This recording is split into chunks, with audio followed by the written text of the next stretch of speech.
Magandang gabi mga kahuwan. Narito na ang LPA Weather Update today.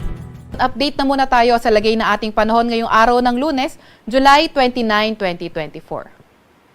Ito ang low pressure area na minomonitor natin noong nakaraang araw pa ay kanina alas 3 ng hapon, huli nating namataan sa layong 335 kilometers, hilaga yan ng Itbayat, Batanes. Itong low pressure area na ito nananatiling mababang tsansa na maging bagyo and in the next 24 hours, posible itong lumabas na ating Philippine Area of Responsibility o hindi kaya malusaw.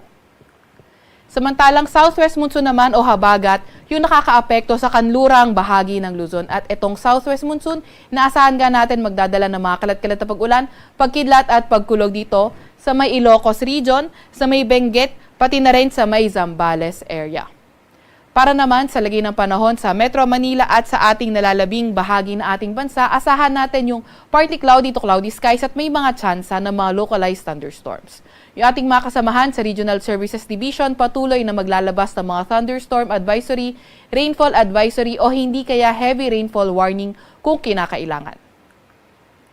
Para naman sa lagay ng panahon bukas, para naman sa may Luzon area, asahan natin sa may western section ng Northern at Central Luzon, particularly sa may Ilocos region, pati na rin sa may Zambales area, magiging maulan pa rin for tomorrow, sanhi pa rin ng southwest monsoon.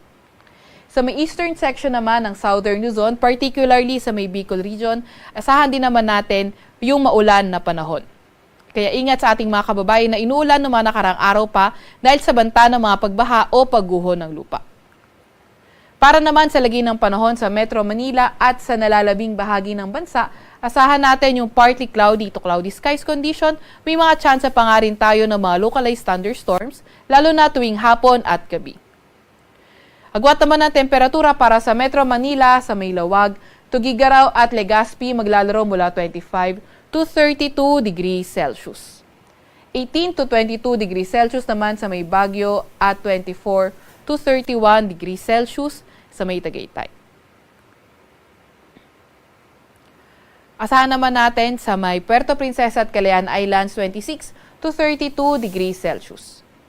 Para naman sa lagay ng panahon sa may Visayas area, asahan natin magiging maulan din sa may Eastern Visayas for tomorrow. And sa nalalabing bahagi ng Visayas at sa Mindanao area, asahan naman natin partly cloudy to cloudy skies pa rin with chances of localized thunderstorms lalo na tuwing hapon at gabi. Agwat ang temperatura sa may Iloilo, sa may Cebu at Cagayan de Oro maglalaro mula 26 to 32 degrees Celsius, 25 to 31 degrees Celsius sa may Tacloban, 25 to 32 degrees Celsius sa may Davao at 26 to 33 degrees Celsius naman sa may Zamboanga.